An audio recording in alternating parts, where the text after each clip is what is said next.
하나님 말씀은 마태복음 18장 21절과 22절 말씀, 신약성경 31페이지, 마태복음 18장 21절과 22절 두 구절입니다. 우리 한 목소리로 다 같이 읽겠습니다. 마태복음 18장 21절 22절 시작. 그때 베드로가 나와 이르되 주여, 형제가 내게 죄를 범하면 몇 번이나 용서하여 주리이까? 7번까지 하오리이까? 예수께서 이르시되 내게 이르노니 7번뿐 아니라 7번을 70번까지라도 할지니라. 아멘. 우리 제목 시작. 몇 번이나 용서. 과연 우리가 용서를 할 때 몇 번이나 해야 될까? 우리가 지난번 말씀을 떠올려 보면 예수님은 그 말씀 중에 세 차례를 말씀하셨죠. 그래서 일단 1대1로, 다른 사람 모르게 1대1로 단둘이 찾아가서 그 형제의 죄를 이제 깨닫게 하고 돌이킬 기회를 줘라. 이거 자체가 뭐 용서를 해라 그런 뜻은 아니지만 용서와도 좀 관련이 돼 있어서 쭉 이제 말씀을 드립니다만, 그리고 그래도 안 되면 이제 두세 명이, 즉 나와 더불어 한두 명을 더 데리고 가라고 했기 때문에 합치면 이제 두세 명이 다시 그 형제에 대해서 다시 죄를 깨닫게 하고 그 죄 문제 해결할 수 있도록 권고를 하라고 말씀을 드렸죠. 그래도 안 되면 이제 온 교회가 다시 한번 이제 권고하는, 그래서 세 차례 정도 죄를 그로 하여금 깨닫게 하고 용서를 하나님께 구해서 해결받고 다시 교회 공동체로서 여러 가지 결격 사유가 없도록 그 말씀을 하셨죠. 물론 그때 제가 이미 밝혀드렸죠. 이 횟수가 중요한 것보다는 사실 그 영혼을 잃지 않도록 하는 그 자체가 중요하다는 것을 이미 말씀드렸습니다. 그래서 이미 예수님께서는 7절부터 이어온 이 용서의 문제, 그래서 세 차례 이 권고도 말씀드렸고, 근데 오늘 말씀에서도 그 용서에 대한 말씀이 반복이 됩니다. 그만큼 우리 예수님께서는 용서를 너무나 중요하게 생각하신다는 거예요. 따라서 합시다. 예수님은 용서를 너무나 중요하게 생각하신다. 자, 왜 그런가 하면 사실 이 세상 윤리에서도 이 용서를 다루거든요.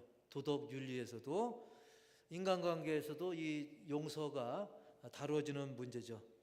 그래서 타 종교에도 이 용서의 이야기가 나옵니다. 또 여러 가지 윤리, 도덕 체계도 이 용서에 대한 부분들이 다뤄지고 있어요. 그런데 성경이 말씀하는 이 용서는 그저 뭐 인간관계 원활히 하려고, 가족 간에 행복하려고 뭐 그 수준이 아닙니다. 그저 인간관계 문제, 윤리 문제로 끝나는 게 아닌 거죠. 이 죄라고 하는 것은 성경에서 죄의 삭은 뭐라고 그랬어요? 사망으로 이어지는, 그저 우리 육신이 죽고 마는 그 정도가 아니라 우리 영혼의 사망 선고가 내려지는 그야말로 중요한 문제가 되는 겁니다. 그래서 이 죄 문제 해결을 받지 못하면, 즉 용서받지 못한 죄악은 결국 천국길을 향해 가는 그 영혼의 발목을 붙잡아 가지고 지옥으로 끌어버려 드리는 아주 무서운 일이기 때문에, 그야말로 이 죄 용서, 이 죄 문제는 정말 사활을 걸어야 될 정도로 너무 중요한, 아니 뭐 대충 중요한 정도가 아니라 핵심 중에 핵심이라고 할 수 있는, 우리가 피할 수 없는, 그냥 대충 피해 넘어가고 지나가 버리고 마는 그런 문제가 아니라 핵심 사항이라 할 수 있는 너무너무나도 중요한 문제라는 사실입니다. 그래서 예수님께서는 계속 이 18장 초반부터 이 죄와 관련된, 그리고 용서와 관련된 말씀, 이것이 영혼 구원과 결부된 말씀이기 때문에 이것을 계속 18장 초반부터 이미 말씀해 줬어요. 18장 전체가 그것과 관련이 있는 거예요. 그래서 심지어 작은 자 중에 하나, 이 어린아이, 이 작은 자 중에 하나라도 실족하게 한다면 그 사람은 차라리 연자 맷돌을 그 목에 매달아서, 즉 짐승들이 끄는, 가축들이 끄는 그 맷돌을, 그러니까 요만한 맷돌도 우리가 그거 껴안고 바다에 가면 뛰어들면 꼬르륵 하잖아요. 근데 요만한 맷돌이 아니라 짐승이 끄는 이 엄청난 이 맷돌을 그 목에 매달아 가지고 깊은 바다에 빠뜨리는 게 차라리 낫다. 그 정도로 실족하게 하는 일은 그 정도로 심각한 일이다. 예수님께서 그렇게 말씀하셨고, 더 나아가서 내 손이 죄짓게 한다든지 내 발이 죄짓게 한다든지 그러면 차라리 찍어버려서라도 우리 영혼 구원을 놓쳐서는 안 된다. 그리고 내 눈이 실족하게 만든다면 그 눈은 차라리 빼버려라. 그렇게 해서라도 우리가 지옥 가게 하는 데 있어서, 즉 천국 가게 하는 데서 방해가 되고 그 일로 내 지옥에 가게 된다면 이것은 그냥 지나쳐서 될 문제가 아니다. 눈을 빼고라도 손과 발을 찍어버려서라도 우리가 천국은 포기하면 안 되고 지옥 가게 하는 거에 대해서는 철저하게 근절해야 된다라고 예수님께서는 그냥 이건 심한 거 아니야 할 정도로, 얼마나 심한 말씀입니까?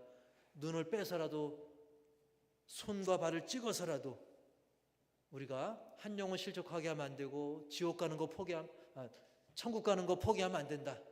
지옥 가게 내버려둬서는 안 된다. 이토록 한 영혼의 소중함을 우리 예수님께서는 18장 내내 반복해서 말씀해 오신 거예요. 그래서 우리가 쭉 이런 말씀들을 우리가 쭉 살펴봄을 통해서 결국 세상 윤리 도덕 종교와 다른 그 핵심이 사실 이 구절로 정리가 됩니다. 14절, 우리가 지난번에 봤던 말씀이지만 이 구절이 굉장히 중요한 핵심 구절이기 때문에 시작. 하나라도 잃는 것은 하늘에 계신 너희 아버지의 뜻이 아니니라. 아멘. 즉 하늘에 계신 우리 아버지의 뜻은 바로 한 영혼 한 영혼, 우리가 별 볼 일 없다라고 생각하는 그 영혼조차도, 그런 정말 이 소자, 옛날 성경의 소자고요, 한 어린 영혼, 이 작은 보잘것없는 그 영혼, 그 한 영혼 멸망당하지 않고 천국 영생의 길로 가게 하는 것, 이것이 바로 하나님의 뜻인 것인데, 그러려면 여기에는 반드시 용서가 필요합니다. 용서가 있어야 영혼 잃어버리지 않는 그 일로 이어지는 거예요. 그 용서는 바로 하나님의 용서인 것입니다. 그리고 그 과정에서는 사람 간에도 잘못이 있으면 서로 용서해야 됩니다. 서로 용서해야 되고 또 용서받아야 되는 거예요. 그리고 이 모든 일의 최종 결정권자는 우리 하나님이신 줄 믿습니다. 내가 용서했어도 그 용서가 하나님께도 용서받을 만한 것이어야 되는 거예요. 용서를 구해도 역시 하나님께서 받을 만한 것이어야 되는 거예요. 예를 들면 우리는 내게 잘못한 그 사람이, 예를 들면 어떤 사람이 내게 잘못했어요. 근데 그 사람이 나를 찾아와서 내가 생각해 보니까 잘못했어, 용서해줘 라고 용서를 구할 때 그 사람의 그 용서 구하는 마음이 진심인지 아닌지 우리는 몰라요. 아주 연기력이 대단하면 우리가 속을 수도 있는 거잖아요. 정말 용서해줘 했는데 그게 사실은 다른 걸 노리고 거짓말일 수도 있잖아요. 그게 진심인지 아닌지 우리는 헷갈릴 수 있어요. 그러나 우리 하나님은 다 아셔요, 모르셔요? 다 아시죠. 그리고 반대로 거꾸로 내가 누군가에게 용서를 구할 때, 내가 누군가를 찾아서 생각해보니까 내가 아무에게 잘못했네, 내가 그 사람에게 용서를 구할 때 그게 진심인지 아닌지, 체면인지 그냥 하라고 하니까 억지로 하는 건지, 그 진심을 하나님은 다 아실까요, 모르실까요? 예, 그렇기 때문에 사실은 두렵고 떨리는 마음이 들 수밖에 없는 거예요.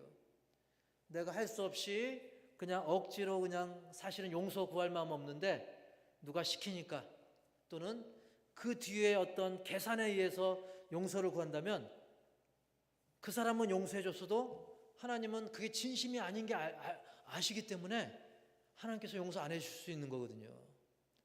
그렇기 때문에 우리는 용서를 생각할 때 내 관점에서만 생각하지 말고 우리 하나님 아버지의 눈으로 그걸 의식하면서 또 그 아버지의 마음을 우리가 100%는 아니라도 정말 조금이라도 염두에 두고 생각하면서 그 용서를 우리가 적용해야 되는 거예요.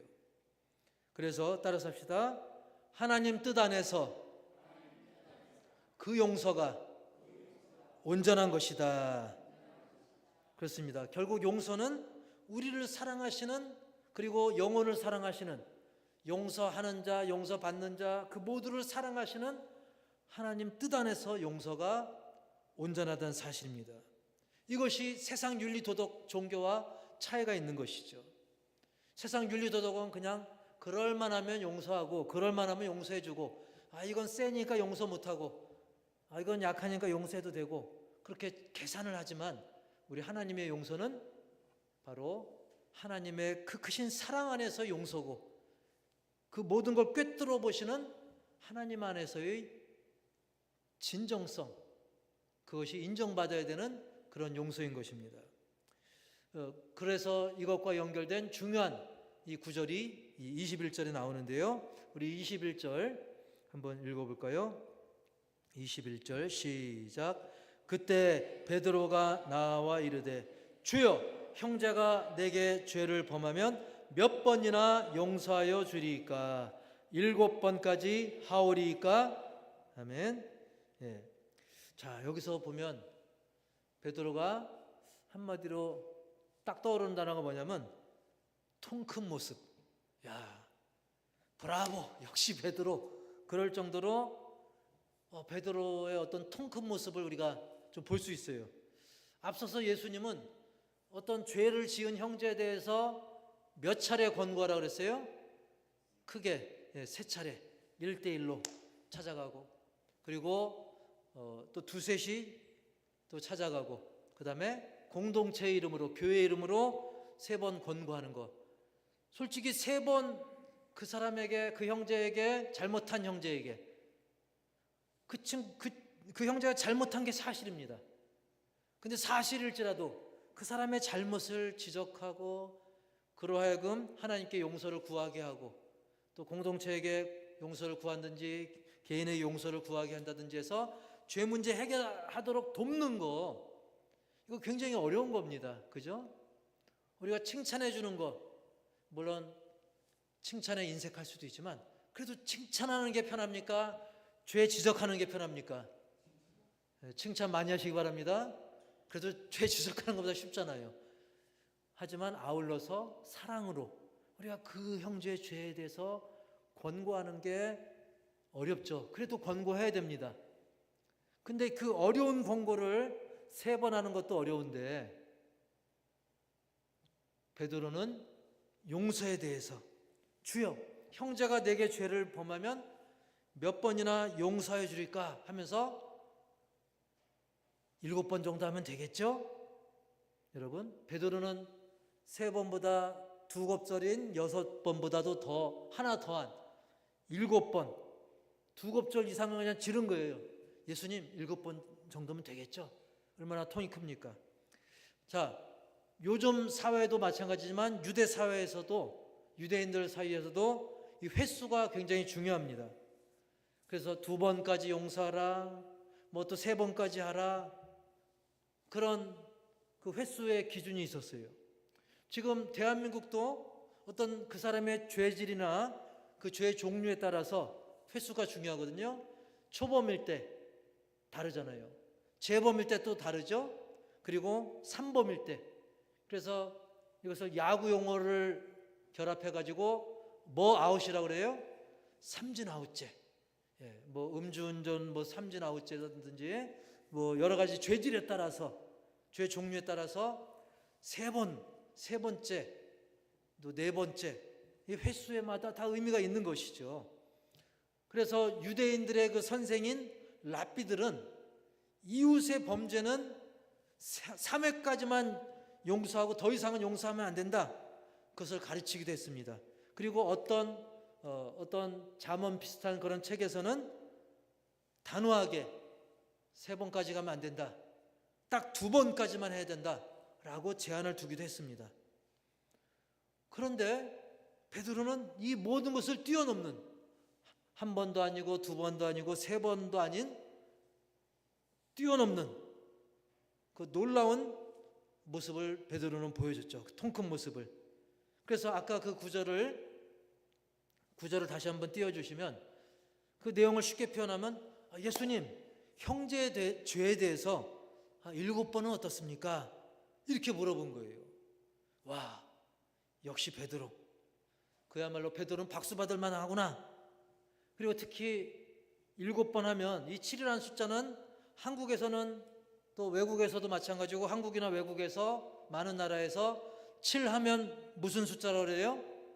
행운의 숫자. 그래서 행운의 숫자라고 해가지고 심지어 축구나 여러 가지 배구나 구기 종목 등에서 이 잘하는 사람 등번호를 몇 번을 많이 줍니까? 7번을 많이 줍니다. 뭐 10번도 주기도 하고 11번도 주기도 하는데, 특히 7번을 또 아주 잘하는 사람에게 또 주기도 하죠. 그래서 호날두도 7번이었고요. 손 누구죠? 우리나라 축구 잘하는 사람? 손흥민도 7번입니다. 제가 목사님들 그 축구 하면 제가 몇 번일까요? 저는 7번이 아닙니다. 어쨌든 7번은 아닌데, 어쨌든 7하면 행운의 숫자, 뭔가 좋은 숫자죠. 그런데 성경에서는 행운보다는, 성경에는 완전수를 말합니다. 7하면 완전. 그래서 하나님에 대해서 하나님은 또 완전하신 하나님이기 때문에, 그래서 동시에 이 7은 완전하신 하나님은 또 거룩하시잖아요. 그래서 성경에서 7은 완전함 또는 거룩함과 관련이 있는 거예요. 그래서 이 베드로가 7번 하면 그만큼 완전수, 또 거룩의 수, 뭔가 굉장히 예수님께 또 칭찬받을 만한 그런 의미, 여러 가지를 이제 생각할 수가 있는 것이죠. 그런데 3번이나 2번이나 또 7번이나 공통점이 있습니다. 어떤 공통점이 있냐면 그 수가 제한됐다는 거예요. 2차례, 2번까지, 3번까지 또는 7번까지 딱 정해졌다는 거예요. 그 이상이 아니고 거기까지. 그래서 예수님께서 이미 3차례 그것도 말씀하셨지만, 제가 힌트를 드렸죠. 예수님께서 3차례 말씀하는 것은 그 횟수가 핵심이 아니다. 그 횟수보다는 그 죄 용서의 근본 정신, 그만큼 거듭해서 반복해서 그 영혼을 깨우치기 위한, 그 영혼을 사랑해서 죄에서 돌이키게 하는 그 하나님 아버지의 마음, 그 사랑, 그게 더 핵심이라는 거예요. 1번이냐 2번이냐 3번이냐 7번이냐. 여러분, 우리 하나님 아버지의 사랑은 무한한 사랑인 줄 믿습니다. 따라서 합시다. 하나님 사랑은 한계가 없다. 그걸 말씀하시고자 예수님이 쭉 말씀해 온 거예요. 그 영혼의 소중함을 말씀하셨잖아요. 그 잃은 양의 비유, 그리고 그 어린아이 중에 한 명의 그 소중함, 연자맷돌, 그리고 2팔 2다리 자르는 거, 눈 빼서라도, 이 모든 거의 핵심이 뭡니까? 눈을 빼냐, 심장을 빼냐, 코를 비트냐, 이게 중요한 게 아니라 그 정도로 그 한 영혼 한 영혼 실족하지 않도록 그 영혼 건져내는, 그게 핵심인 거예요. 그래서 예수님은 22절에서 이어서 이 말씀을 주시는 거죠. 시작. 예수께서 이르시되 내게 이르노니 7번뿐 아니라 7번을 70번까지라도 할지니라. 아멘. 7번을 70번까지라도.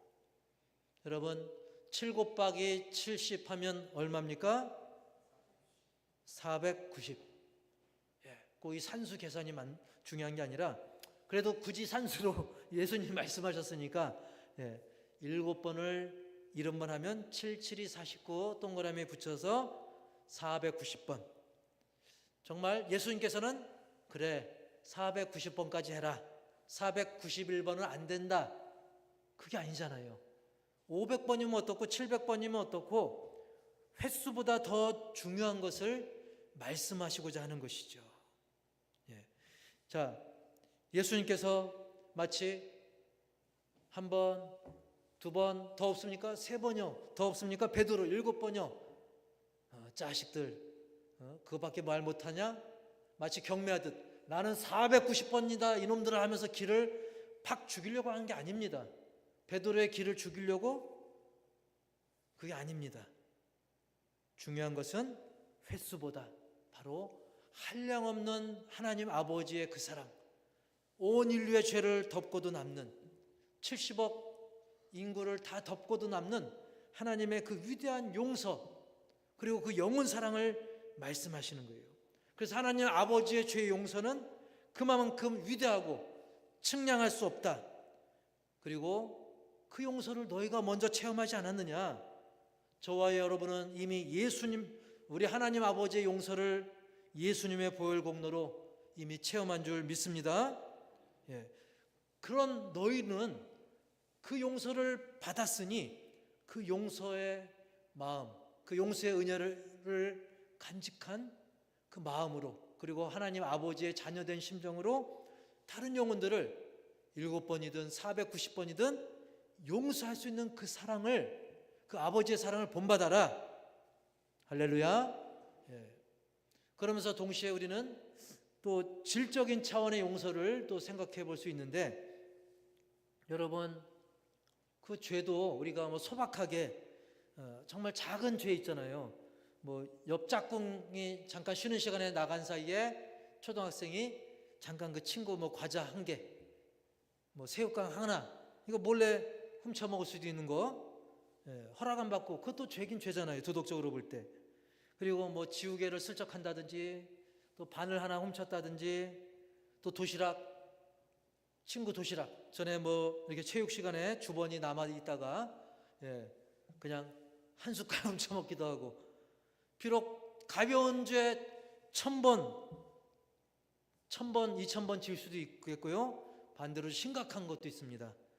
어떤 친구나 영혼들의 인격을 모독한다든지, 공갈하고 협박하고 또 상해하는 죄를 져가지고 그 상대방에게, 그 영혼에게 심각한 트라우마를 막 남게 해서 평생 지울 수 없는 그런 마음의 상처를 주는 또 심각한 죄도 있는 거예요.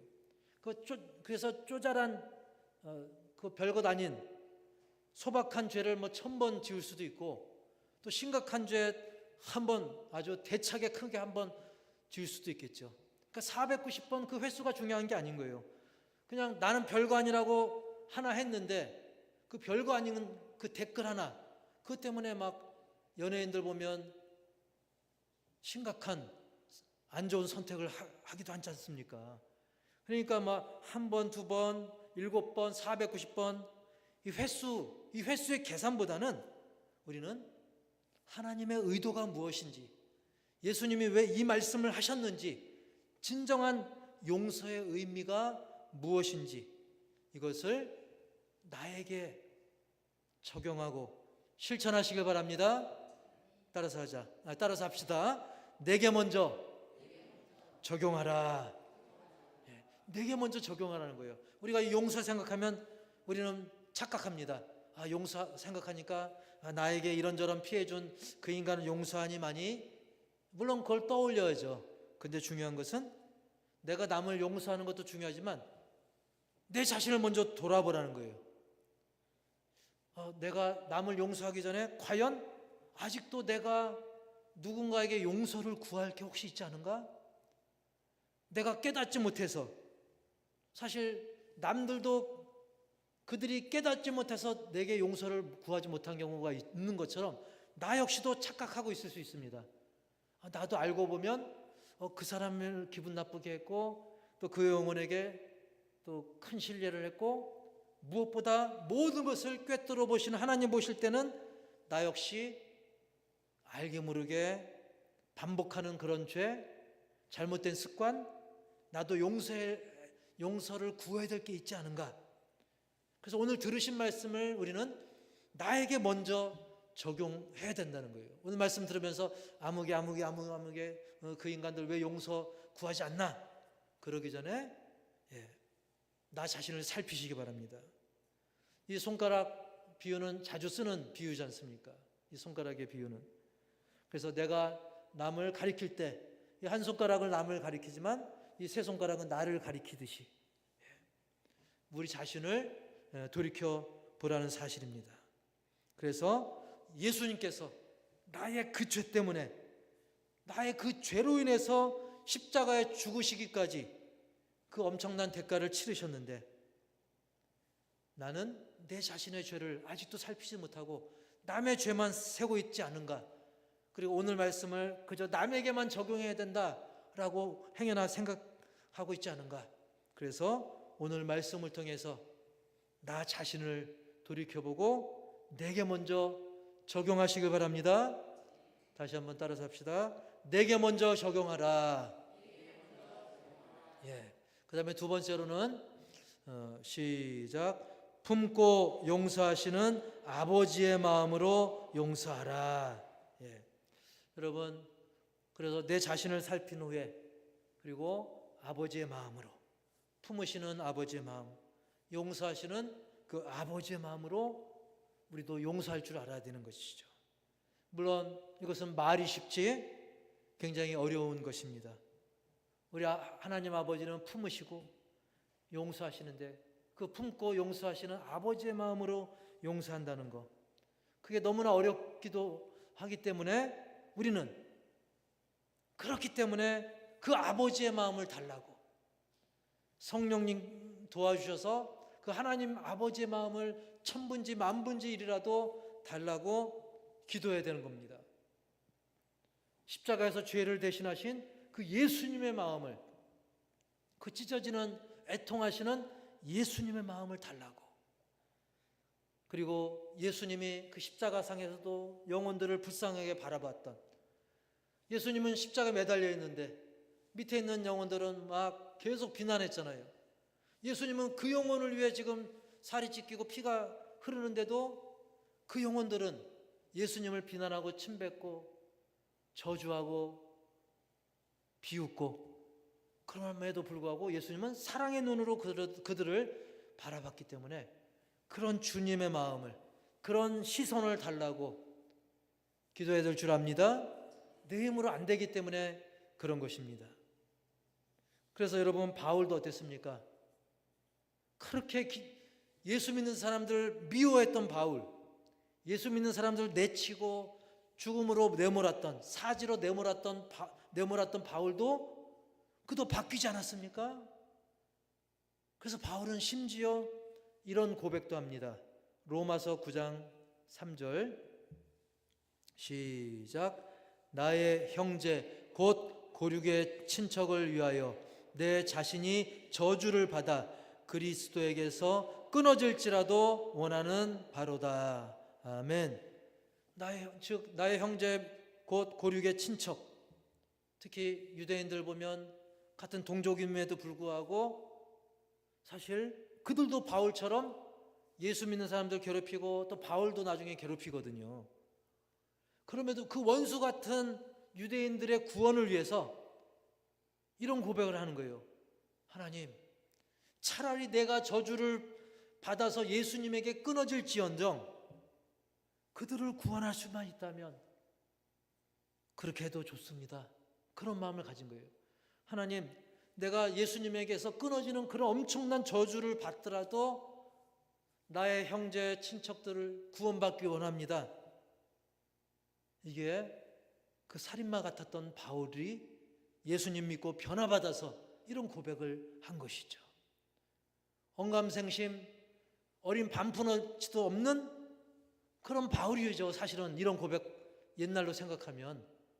왜? 예수 믿는 사람들 괴롭혔던 사람이니까. 그런데 성령님께서 함께 하시니까 하나님, 내 형제의 구원을 위해서라면 내가 저주를 받아도 좋습니다. 예수님에게서 내가 끊어져도 좋습니다. 물론 하나님이 예수님에게서 끊어뜨리겠습니까?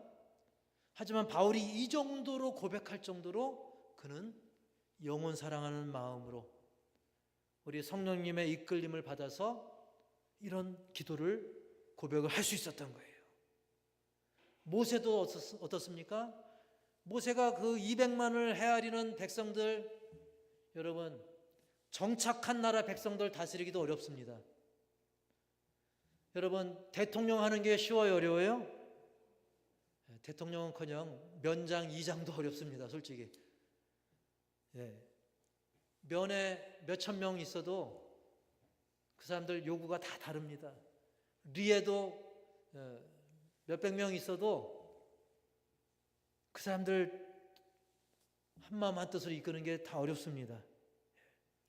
200만의 인구를 광야 생활, 천막을 세웠다 헐었다 세웠다 하면서 40년 광야길 가는 거, 이거 상상이 되십니까? 그야말로 못해 먹겠다 말이 나올 상황입니다. 게다가 백성들이 모세 말을 막 절대 무조건 순종했을까요? 아니면 말을 잘 안 들었을까요? 그냥 안 들은 게 아니라 지지리도 안 들었죠. 심지어는 다시 애굽으로 가겠습니다 이러고 막 사사건건 따지고, 그래서 속된 말로 지질이 말 안 듣고 변덕스럽고 저 같았으면 미워 죽겠네 그랬을 거예요. 그런데 그런 백성들을 위해서 하나님 저 백성들 그냥 싹 다 그냥 처리해 주세요 이러지 않고 오히려 그들의 죄를 용서해 달라고 기도합니다. 민수기 14장 19절 시작. 구하옵나니 주의 인자의 광대하심을 따라 이 백성의 죄악을 사하시되 애굽에서부터 지금까지 이 백성을 사하신 것 같이 사하시옵소서. 아멘. 그동안 수차례 기적도 보여주고 그냥 또 중간중간 싹 쓸어버리려 마땅한데 그렇지 않으시고 용서해 주시고 계속 이끄셨는데 그래도 또 말을 안 들어요. 그래도 모세는 그 영혼들을 위해 기도했다는 사실입니다. 여러분, 우리도 모세처럼 바울처럼 간절히 기도할 때 내 좁은 머리로 내 좁은 마음으로는 이해가 안 되고 용서도 안 되지만 우리가 주님을 의지하고 기도하면 그 마음을 성령께서 바꿔주셔서 오히려 그들을 불쌍히 여기는 그런 시선을 허락해 주실 줄 믿습니다. 결국 그 한 영혼에 대해서, 한 영혼을 구원하기 위해서 우리가 그 영혼 구원을 위해서 여러 가지 시도하다 보면 지치죠, 피곤하죠, 귀찮죠. 이 지침, 피곤함, 이 귀찮음을 하나님께서는 그 영혼을 향한 사랑으로 능히 이길 수 있도록 바꿔주실 것을 분명히 믿습니다. 그래서 그 한 영혼, 천하보다 귀한 영혼이기 때문에 그 영혼을 주님께 인도하려면 귀찮은 게 당연한 거예요. 피곤한 게 당연한 겁니다. 악한 영이 붙들고 있는 그 영혼을, 죄악으로 지옥길 가고 있는 그 영혼을 천국길로 인도하는 게 이게 그냥 쉽게 손바닥 뒤집듯이 그냥 쉽게 되겠습니까? 당연히 피곤하고 당연히 귀찮죠. 그러나 성령님을 인도하면 그런 일이라 할지라도 기꺼이 마다하지 않게 될 줄 믿습니다. 그래서 훗날 예수님 승천 이후 베드로가 어떻게 바뀝니까?